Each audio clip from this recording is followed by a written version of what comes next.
Hello students, I hope you all are good. So today I am here with a new video and आज मैं आपके साथ एक grammar का topic share करने वाली हूँ जिसमें हम अविकारी शब्द जिसे हम अव्यय कहते हैं क्या होता है, कितने टाइप के होते हैं, ये सब हम जानेंगे। अविकारी शब्द का मतलब क्या होता है?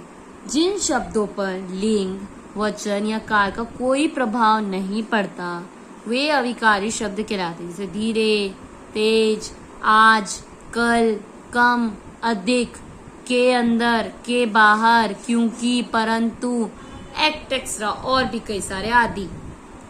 मेनली 4 प्रकार के होते हैं अविकारी शब्द: क्रिया विशेषण, संबंध बोधक, समुच्चय बोधक, विस्मयादि बोधक।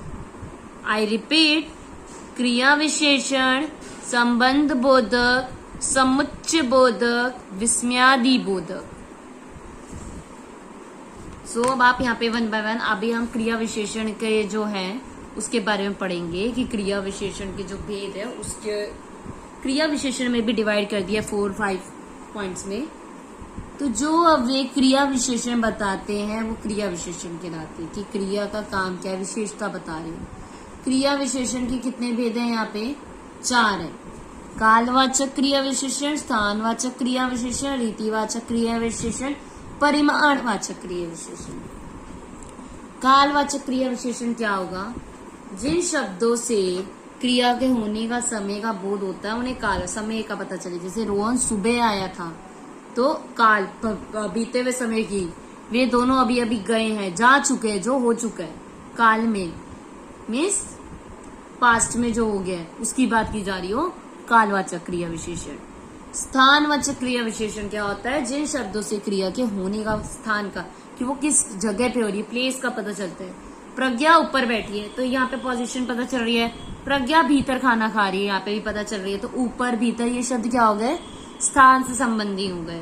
तो ये स्थान संबंधी विशेषता का बोध करा रहे हैं। तो ये स्थानवाचक क्रिया विशेषण है। रीतिवाचक क्रिया विशेषण क्या होता है? जिन शब्दों से क्रिया के करने की रीति या ढंग का बोध होता है उन्हें रीतिवाचक क्रिया विशेषण कहते हैं। जैसे धीरे धीरे, जल्दी, ये वाले जो वर्ड्स होते हैं। परिमाणवाचक क्रिया विशेषण, जिन शब्दों से क्रिया के परिणाम अर्थात मापतोल का बोध होता है उन्हें परिमाणवाचक क्रिया विशेषण कहते हैं। जैसे रोहन ने कम खाया, पीयूष अधिक खाया, अधिक, कम, और ये परिमाण पता चल रहा है कितना हुआ है। तो ये क्या होता है? परिमाणवाचक क्रिया विशेषण। ये तो थे क्रिया विशेषण के भेद। अब बात आती है संबंध बोधक क्रिया विशेषण की। किसकी?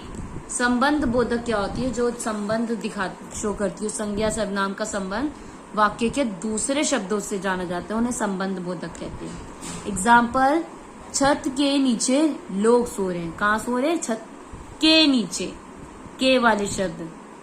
पेड़ के पीछे चोर छिपा है। कहाँ छिपा है? पीछे का। पेड़ के। मेरे विद्यालय के सामने किताब की दुकान है।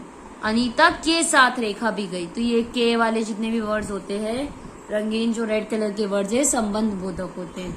जैसे पानी के बिना जीवन व्यर्थ है, नदी के किनारे झील है, पेड़ के ऊपर कई फल लगे हैं, विद्यालय जाने से पहले काम समाप्त कर लो, मेघांश के पास एक कुत्ता है, प्रज्ञा के समान काजल भी सुंदर है। तो ये क्या आप नोटिस कर रहे हो? के वाले वर्ड्स। समुच्चय बोधक वो शब्द होते हैं जो शब्द 2 शब्दों, वाक्यांशों या वाक्यों के आपस में जोड़ रहे होते हैं।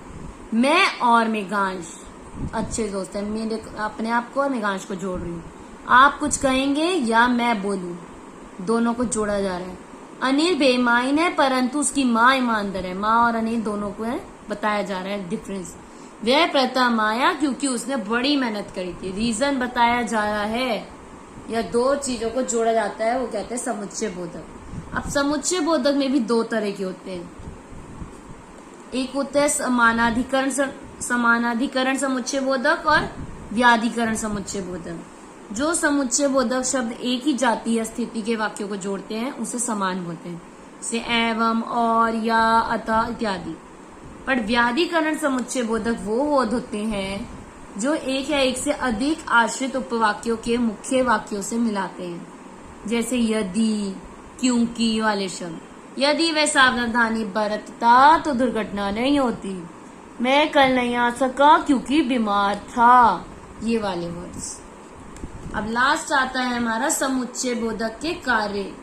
अब इसके समुच्चय बोधक के काम क्या होते हैं? दो शब्द वाक्यांश या वाक्य को जोड़ना, दो वाक्यों के विरोध, कारण, परिणाम बताना, की, परंतु वाले शब्द हो गए, यदि, ताकि, ये वाले वर्ड। दो पदों वाक्यांशों वाक्यों में विकल्प करना, मतलब अन्यथा, अथवा, या वाले वर्ड्स। नेक्स्ट है विस्मयादि बोधक क्या होते हैं, जिसे हम एक्सक्लेमेशन मार्क कहते हैं इंग्लिश में, वो वाले वर्ड्स। वाह हम जीत गए, अरे क्या ये तुमने किया है, छी ये कितनी गंदगी है, ओ आ, शाबाश, हे रवि। ये जो एक्सक्लेमेशन वाले वर्ड्स होते हैं, एक्सक्लेमेशन मार्क जहाँ लगा होते हैं, उसमें विस्मयादि बोधक कहते हैं। और इस चिन्ह को क्या कहते हैं? विस्मयादि बोधक चिन्ह। तो ये थे हमारा अव्यय मतलब अविकारी शब्द, और जिसके बारे में मैंने आपके साथ शेयर करी है वीडियो, कितने टाइप के होते हैं, क्या क्या उनके मतलब होते हैं। आई होप आपको समझ आए होंगे। अगर ये वीडियो अच्छी लगी हो, हेल्पफुल लगी हो, तो वीडियो को लाइक कर दीजिएगा और शेयर कर दीजिएगा ना, अपने फ्रेंड के साथ शेयर भी करें ताकि उन्हें भी ग्रामर के जो टॉपिक्स है क्लियर हो। एंड जाने से पहले मेरे चैनल को सब्सक्राइब कर दो ताकि और भी ऐसी वीडियोस मैं आपके साथ शेयर करती रहूं। So thank you so much everyone for watching my video and don't forget to subscribe my channel.